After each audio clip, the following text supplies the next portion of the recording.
Psicólogos en el mundo real, un podcast de psicología para psicólogos con los pies en la tierra. Si recién te recibiste de la carrera de psicología y no sabes por dónde empezar, tenés muchos miedos y dudas sobre cómo es la práctica y cómo vas a desarrollarte como psicólogo, este podcast es para vos. Soy el licenciado Nicolás Piragine y te invito a descubrir una forma práctica y concreta de pensar a la psicología. Para no perderte ninguna novedad y recibir nuestro contenido exclusivo, te invito a suscribirte al newsletter. Si no sabes por dónde empezar a estudiar psicología científica y basada en evidencia, te recuerdo que tenemos un ebook gratuito y súper completo que te ayudará a empezar en forma eficaz y ordenada. Encontrarás los links a estos recursos en el episodio. Sin más preámbulos, comenzamos el episodio de hoy. Bienvenidos al episodio número 21 de Psicólogos en el mundo real.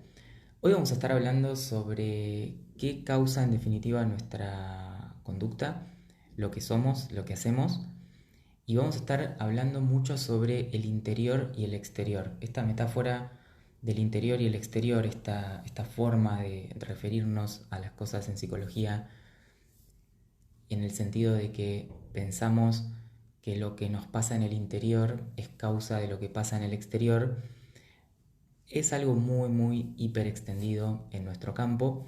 Vamos a estar hablando de eso y vamos a estar hablando de cómo esas metáforas, esas formas de entender lo psicológico y el comportamiento se meten y se mezclan en las intervenciones, se mezclan en las conceptualizaciones de caso, se meten a veces haciendo mucho ruido y dificultándonos la comprensión y también dificultándonos pensar un adecuado plan de tratamiento.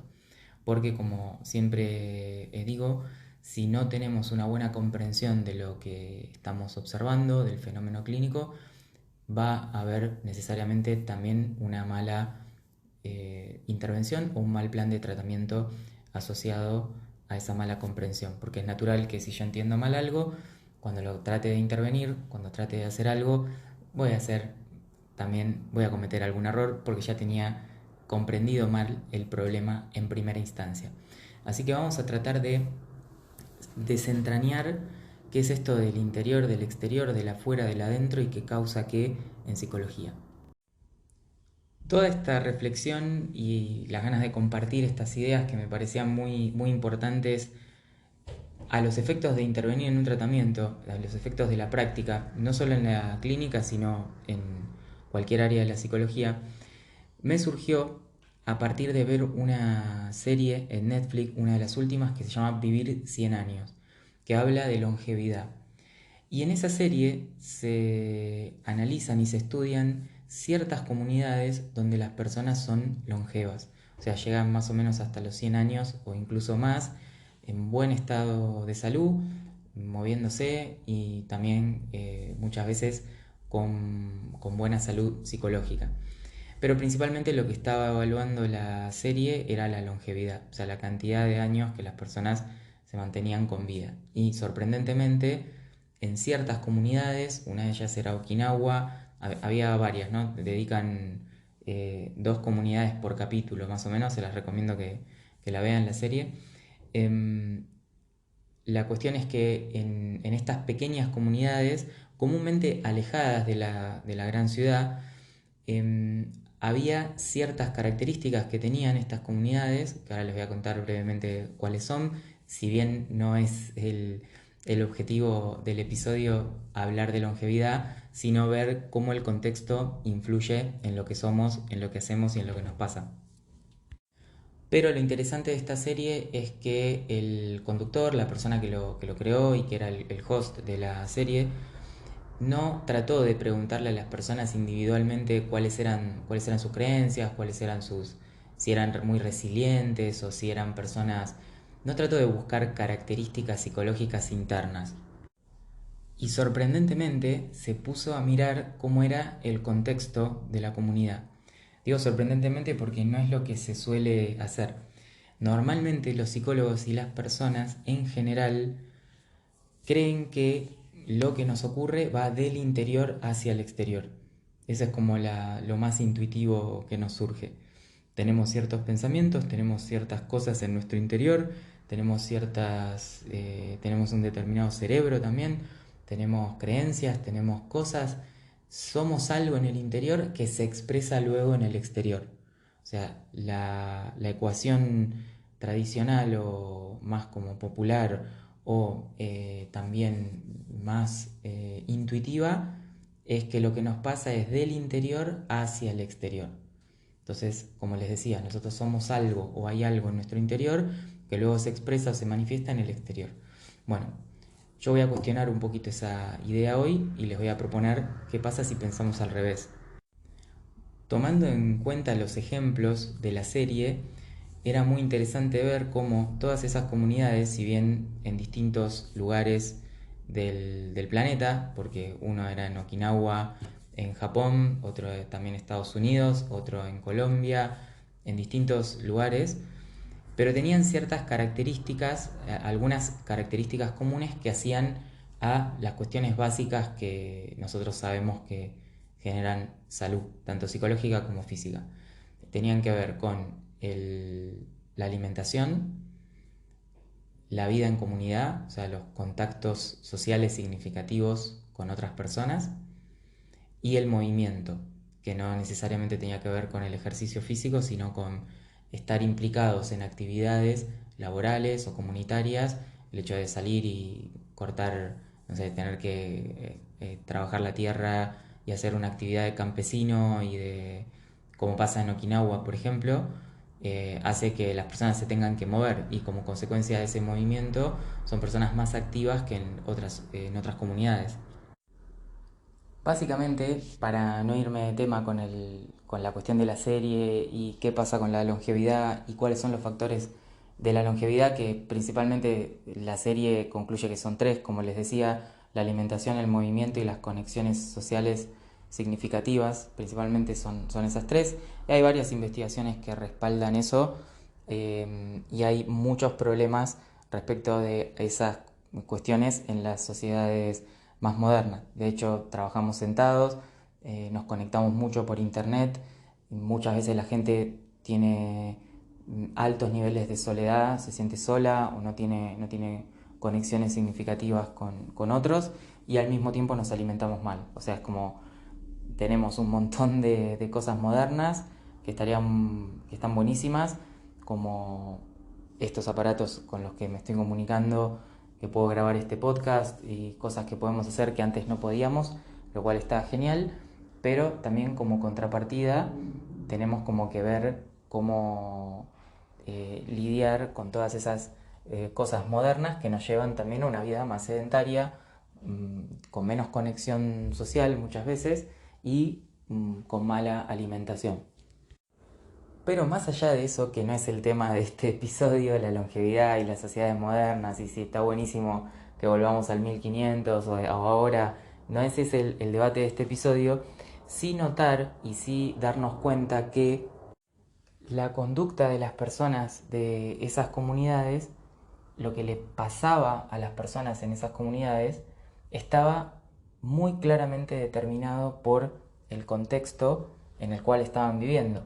O sea, si estaban viviendo en un determinado lugar donde se comía mucho pescado y plantas, porque así era la cultura del lugar, y donde se levantaban, iban a hacer trabajos con la tierra, y entonces tenían que levantar una herramienta y moverse o hacer cosas con madera, por ejemplo pasaba también en Okinawa eso, y al mismo tiempo tenían espacios donde se conectaban en la comunidad y tenían momentos para, no sé, bailar, hablar, comunicarse y tener como una conexión de tribu así significativa.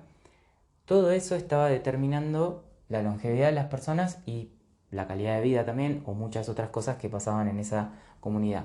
Más allá de si les gustaría vivir en un lugar como Okinawa o no, o se quedan con la sociedad moderna, no ese es el tema del episodio, sino, como les decía, notar que ese supuesto interior, ese organismo funcionando, esa salud física y psicológica, estaba claramente determinada desde el exterior y hacia el interior, y no desde el interior y hacia el exterior. Probablemente si agarráramos a una de esas personas que vive en Okinawa o en alguna de estas zonas azules, le llamaba la serie, y la lleváramos a otra zona diferente, donde por ejemplo le decimos, bueno, mira, le damos una computadora, ya no tiene más que moverse y le sacamos todos los vínculos sociales y lo ponemos a alimentarse de otra cosa que no sea pescado y plantas, probablemente la salud de esa persona cambie o cómo esa persona estaba haciendo, comportándose, sintiendo la vida, viviendo más o menos a nivel de físico, ¿no? De salud física y su longevidad probablemente cambie. Entonces, básicamente la serie lo que me sirvió es como ejemplo para comentarles o ejemplificarles cómo las cosas que nos pasan muchas veces van desde el exterior y hacia el interior, cuando en general intuitivamente pensamos que van desde el interior y hacia el exterior. Y ahora quiero hablar un poco de esto del interior y el exterior y comentarles una pequeña cita de Skinner que me parece que es interesante para charlar sobre este tema. Recuerden que todo esto que estamos viendo influye y va a influir tremendamente, y en el newsletter de este lunes les cuento un pequeño ejemplo sobre eso, con un caso clínico mío, va a influir directamente en cómo piensen un caso y cómo lo van a intervenir.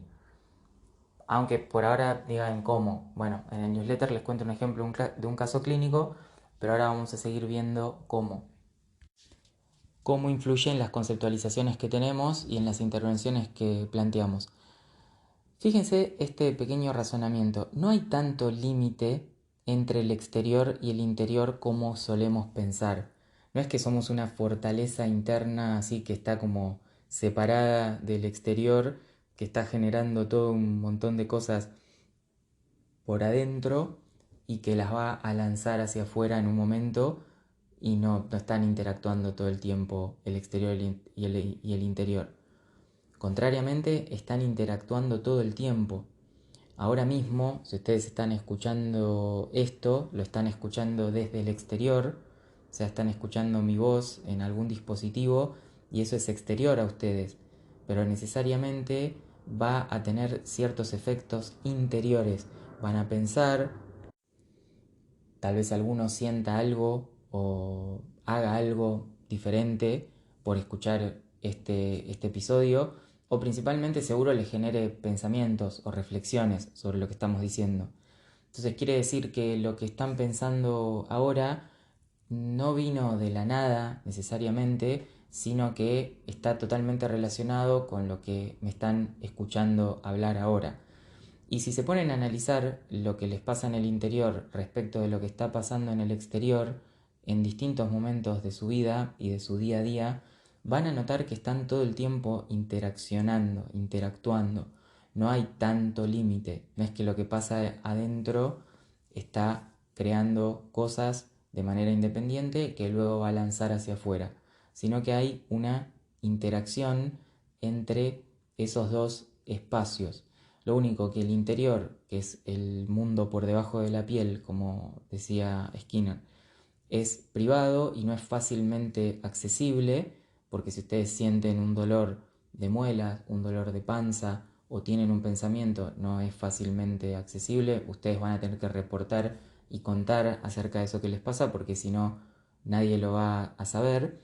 Y el exterior o los movimientos de su cuerpo, lo que hagan moviéndose con el cuerpo, las acciones motoras, los movimientos motores, son visibles, por tanto también a veces se usa el término públicos, pero no es que uno crea al otro, lo que está dentro crea lo que está afuera, sino que hay una interacción constante entre ambos y muchas veces verificamos esto, que el exterior, contrariamente a lo que se piensa, está teniendo una gran influencia en lo que llamamos el interior.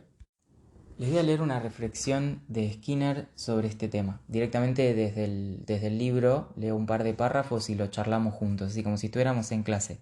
Como siempre digo, el podcast este se parece a una clase.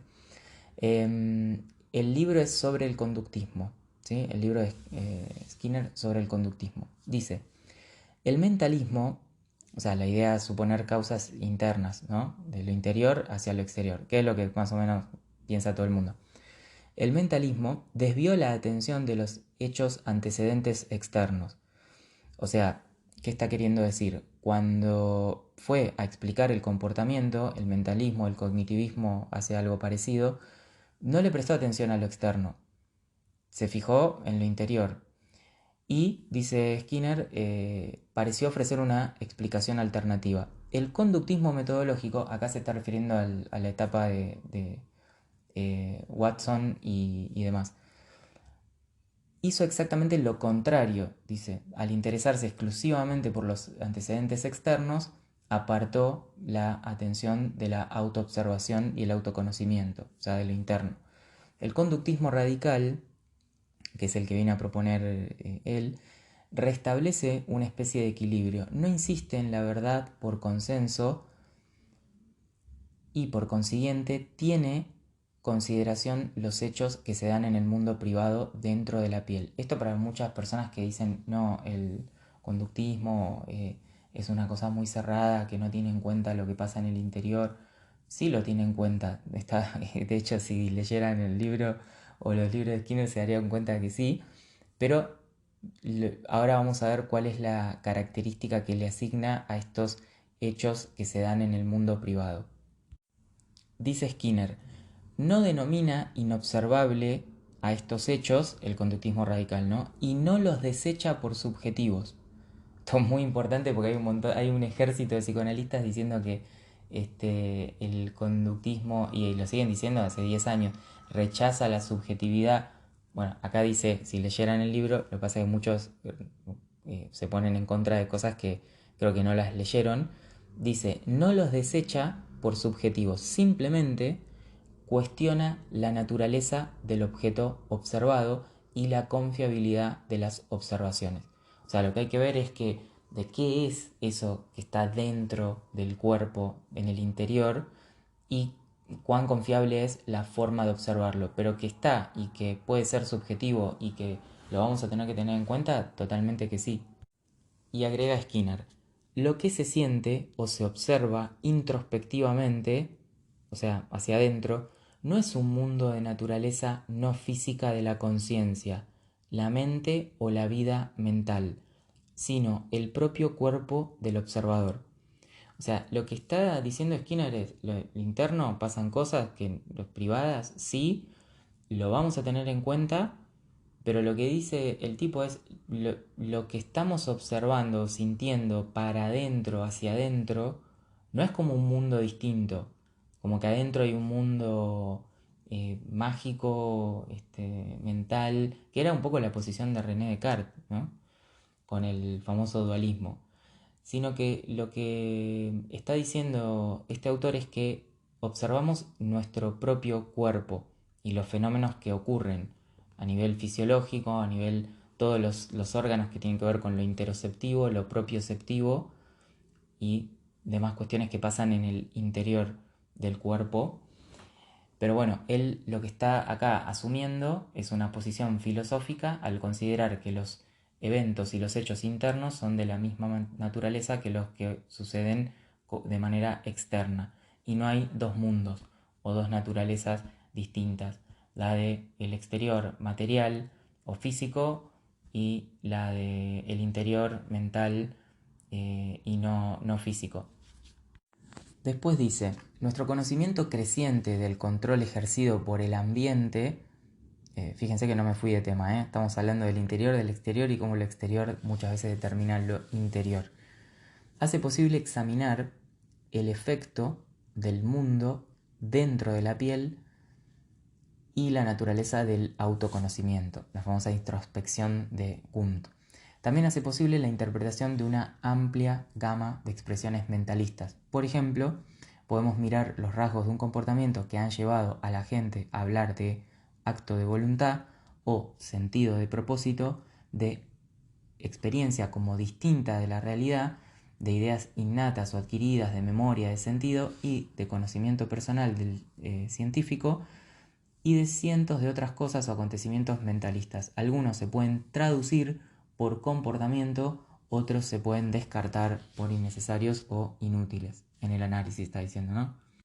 Y señala Skinner al final de este párrafo que durante 25 siglos la gente estuvo como muy preocupada por la cuestión de los sentimientos y la vida mental, pero le asignó poco interés al análisis del ambiente en relación a todo eso que le pasaba. O sea, estábamos como muy concentrados en el interior, generando ese exterior. De hecho, todavía hay un montón de personas que piensan así, hay coaching, hay un montón de ramas de la psicología que piensan de esa manera, y muchas veces se olvida hacer el análisis contrario, que es desde el exterior y hacia el interior.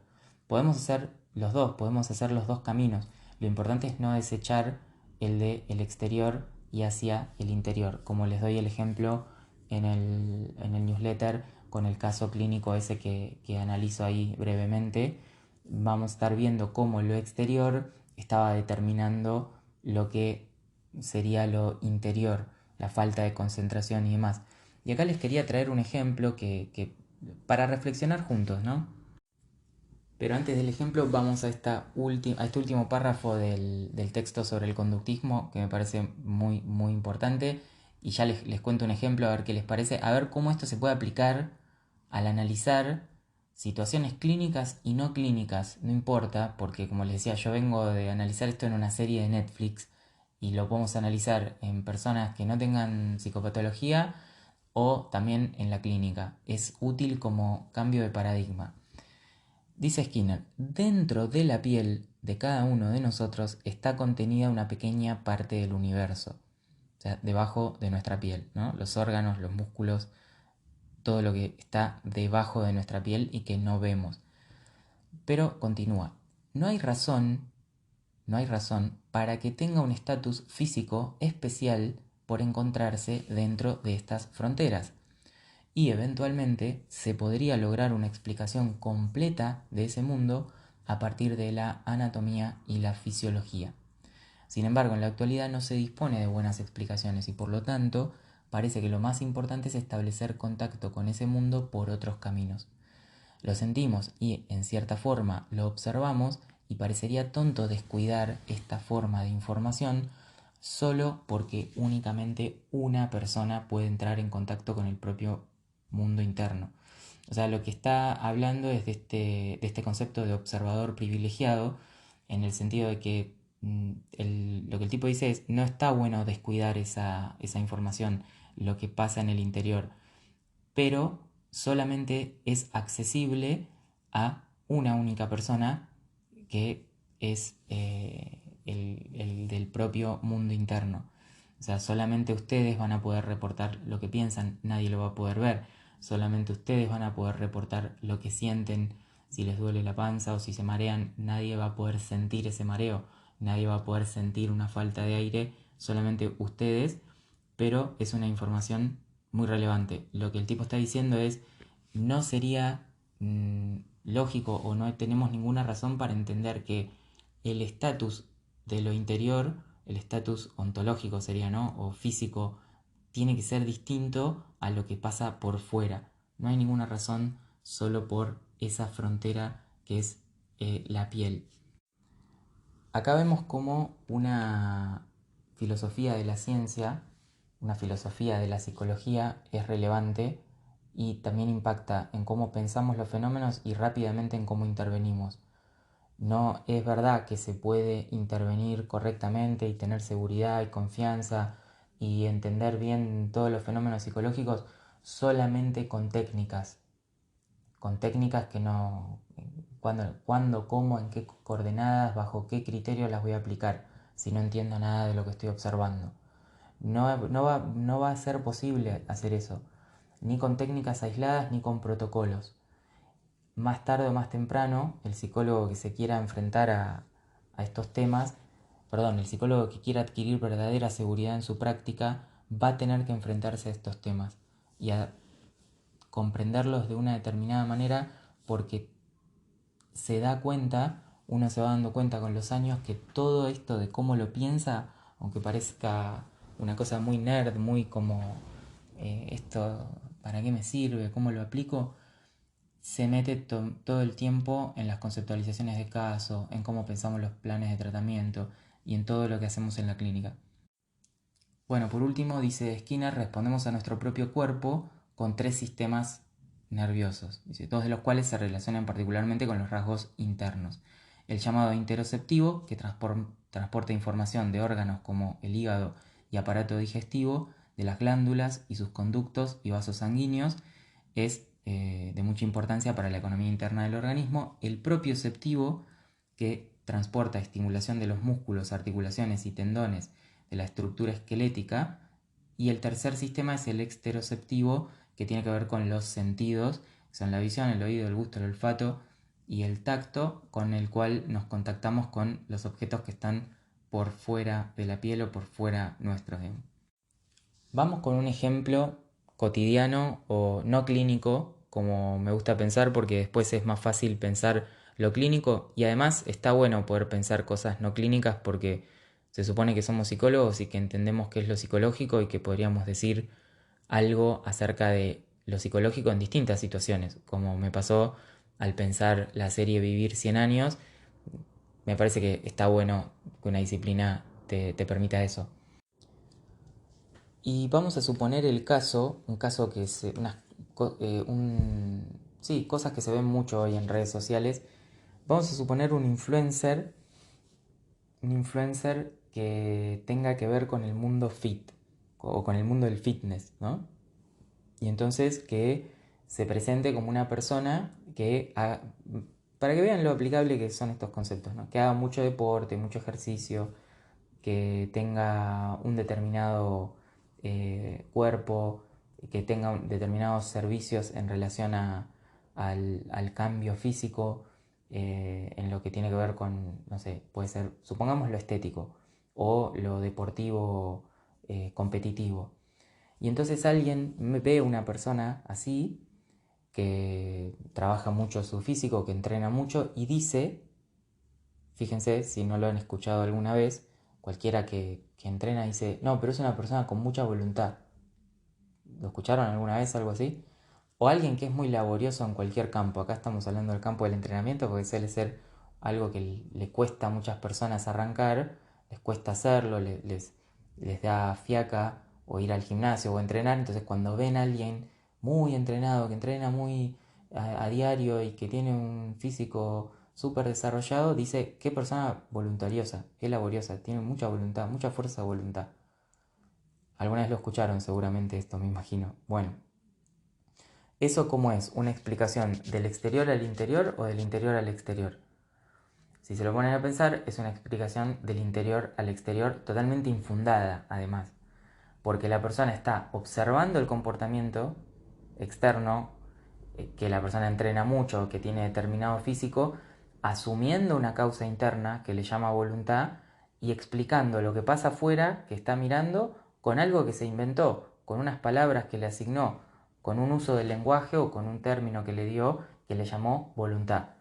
Como no lo puede explicar de otra manera, dice qué persona con fuerza de voluntad.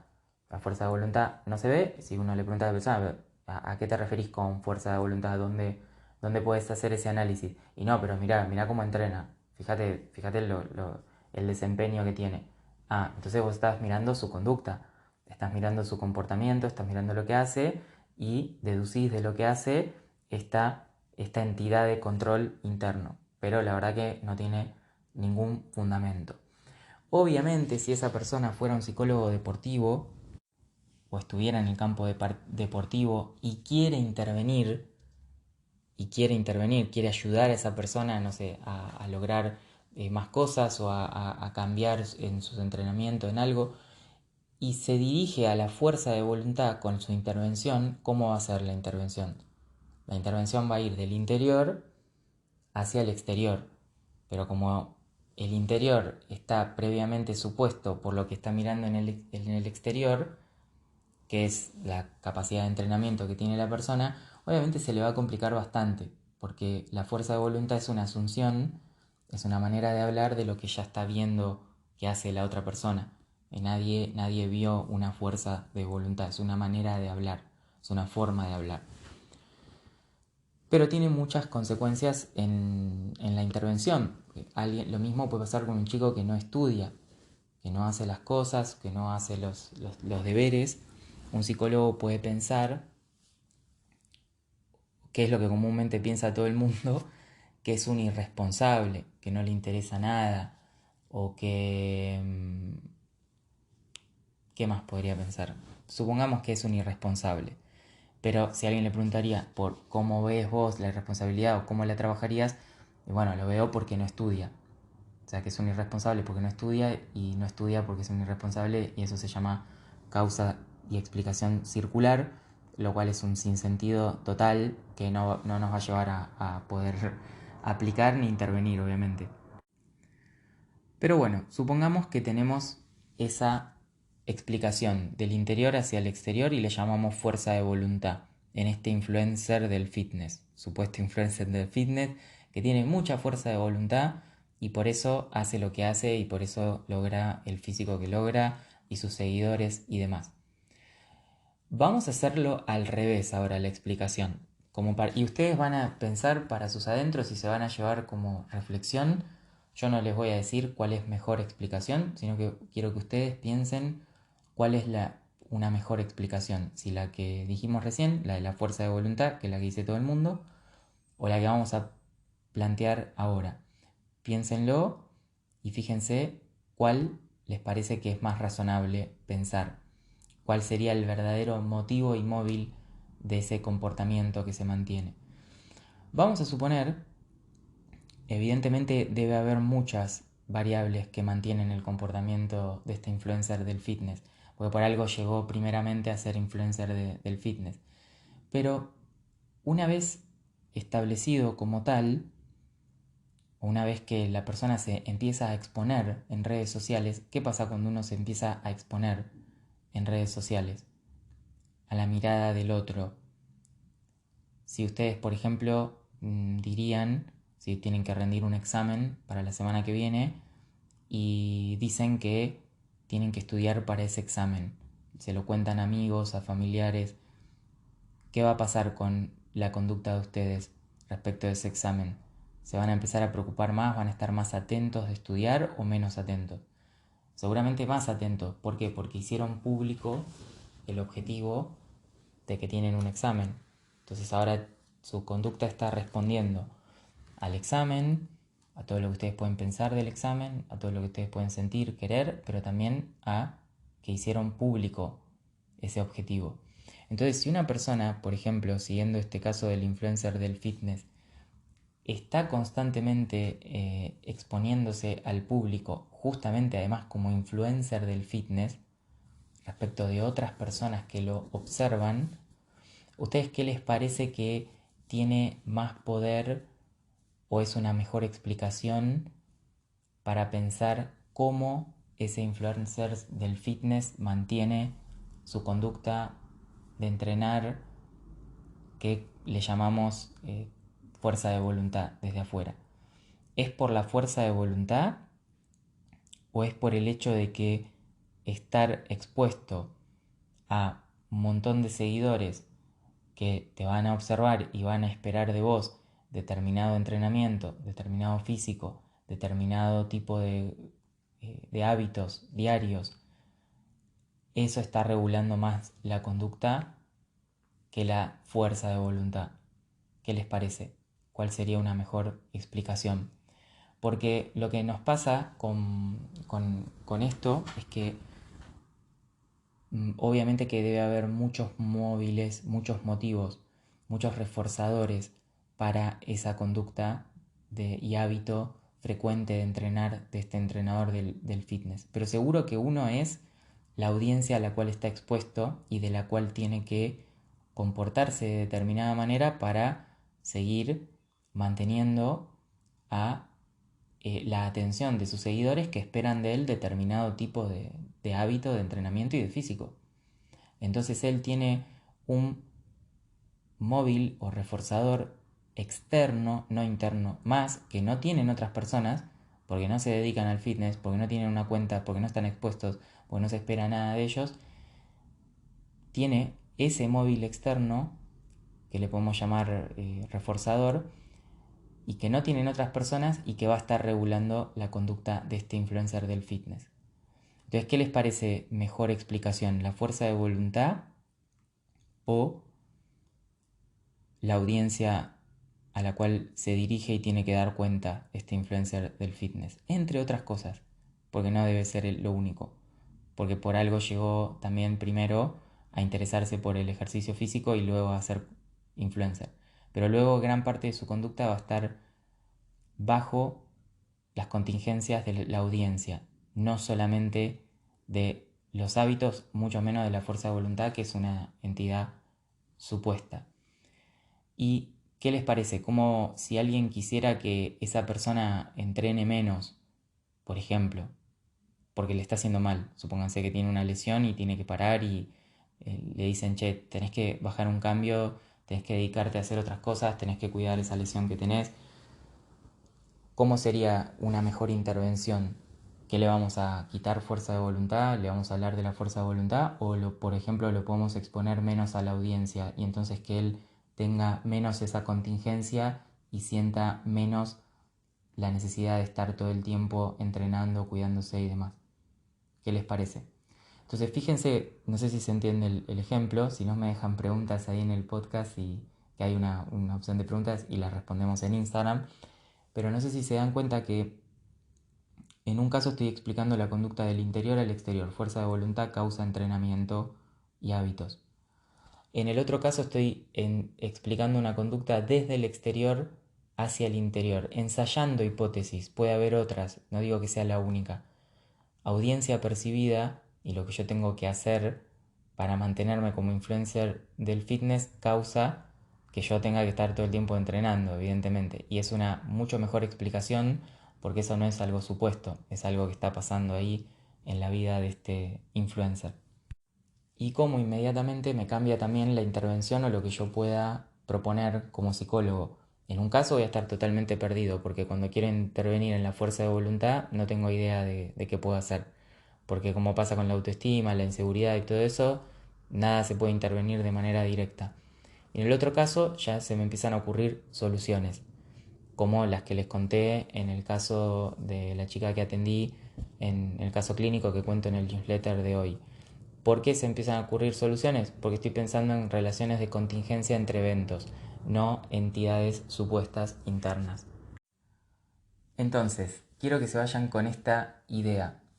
Cuando traten de entender el comportamiento de alguien o de un paciente, un consultante, lo que sea, ensayen esta prueba, hagan esta prueba, piensen, en vez de qué le pasa a la persona en el interior que hace que le ocurra o haga tal cosa en el exterior, piensen qué pasa en el exterior que puede hacer que vaya a ocurrirle hacia el interior. O sea, qué está pasando en el exterior que haga o que explique mejor lo que hace esa persona en su interior o con el cuerpo. En este caso estábamos hablando de un entrenador.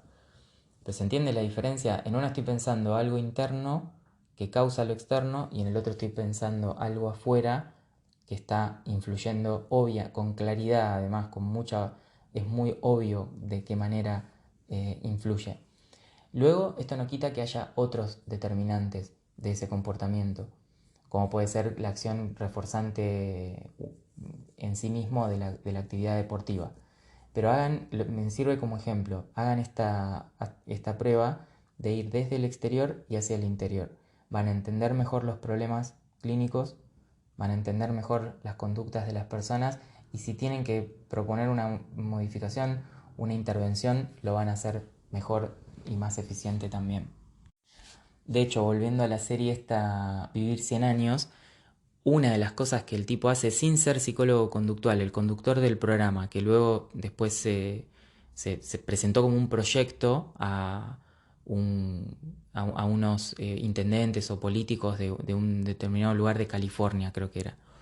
Un proyecto para modificar una comunidad en California y convertirla, o sea, ponerle todos los incentivos y las contingencias en relación a que se tengan que mover más, que se tengan que comunicar más unos con otros y mejorar la alimentación también, que pudieran comer comida real, natural y demás. Entonces el tipo había llegado a contactarse con ciertos políticos y a hacer un proyecto y bueno, lo estuvieron, lo escucharon pero bueno, había entendido esto de que el contexto estaba determinando la salud de las personas. Y la intervención que pensó, en vez de decir vamos a fortalecer la voluntad de las personas, vamos a fortalecer la resiliencia de las personas, vamos a convertirlos en seres más seguros, todo interno, el tipo dijo, no, vamos a crear un ambiente que le haga bien a las personas, que sea un lugar que impacte en la salud de las personas, psicológica y física. Como lo que había detectado sin ser psicólogo conductual, no hace falta ser psicólogo conductual, es cuestión de observar y mirar y cae de maduro, como decimos acá en Argentina. Te das cuenta que una persona que vive en un determinado contexto va a tener determinados comportamientos, conductas, sentimientos, pensamientos, y vive en otro, va a tener otros. ¿Sí? Si te vivís no sé, sos como la película El Lobo de Wall Street, en la bolsa, súper estresado, el hombre de negocios estresado de Nueva York, con 18.000 cosas para hacer, tres teléfonos, evidentemente vas a estar estresado con cierto nivel de estrés, evidentemente.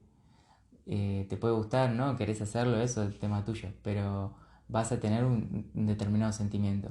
Si vos te levantás en un lugar donde no hay nada, no sé, unos pajaritos, una vaca caminando por ahí, te pones a plantar una plantita y hasta el mediodía te tomas un mate, vas a tener otros sentimientos, vas a tener otras emociones. Esto no cae de maduro, no hace falta ningún psicólogo, ningún genio para entenderlo. Pero bueno, muchas veces no nos damos cuenta de lo obvio. Eso es lo que muchas veces esta forma de entender a la psicología es simplemente plantear, darse cuenta de lo obvio que no nos damos cuenta. Porque estamos muy aprendidos a pensar desde el interior y hacia el exterior y eso complica un montón las cosas. Bueno, muy bien. Llegamos hasta aquí. Como les decía en el newsletter, tienen un caso clínico que les cuento para que puedan profundizar ahí cómo se hacen preguntas también en la clínica, cómo cambian las preguntas cuando uno piensa del exterior al interior. Y tienen también, y les quiero contar por acá, un pequeño aviso, una pequeña novedad. El sábado que viene, de 10 a 14 horas, vamos a estar dictando un taller clínico de intervenciones en infanto juvenil con una especialista en el tema. Vamos a estar trabajando a fondo la clínica de niños y la clínica infanto juvenil, el trabajo con los padres, todo lo que tiene que ver con el plan de tratamiento y la conceptualización de un caso. Este va a ser un taller arancelado. Lo voy a comunicar el miércoles. Les voy a mandar un correo con toda la información y les va a llegar un par de correos más hasta el viernes, donde va a ser el último día de inscripción, porque el sábado lo dictamos en vivo con la especialista, que ahí después les cuento quién es y les cuento el temario y todo. Pero para todos los que se quieran sumar, recuerden que estos talleres de especialización clínica los damos puntualmente, se dan uno por trimestre más o menos, y luego no los volvemos a repetir, o no podemos asegurar que los volvamos a repetir. De hecho, todos los que dictamos hasta el momento con los distintos profesionales no los pudimos repetir y quedaron dentro de la comunidad del curso Cómo intervenir en un tratamiento psicológico. Pero van a poder acceder todas las personas de la comunidad por fuera del curso durante esta semana, que es la semana de lanzamiento. Así que si les interesa la clínica infanto-juvenil, las aplicaciones de la TCC, de la terapia contextual y las aplicaciones que puede tener el análisis de conducta en esos campos y en lo infanto-juvenil sobre todo, que me pedían mucho ese tema, bueno, estén atentos a los correos que voy a mandar en la semana, miércoles, jueves, viernes va a caer ahí un correíto y anótense, aprovechenlo que el sábado ya tenemos el encuentro. Espero que les haya gustado este episodio, quédense reflexionando de nuevo en el tema y les mando un gran saludo y nos escuchamos la semana que viene en Psicólogos en el Mundo Real. Chau, chau.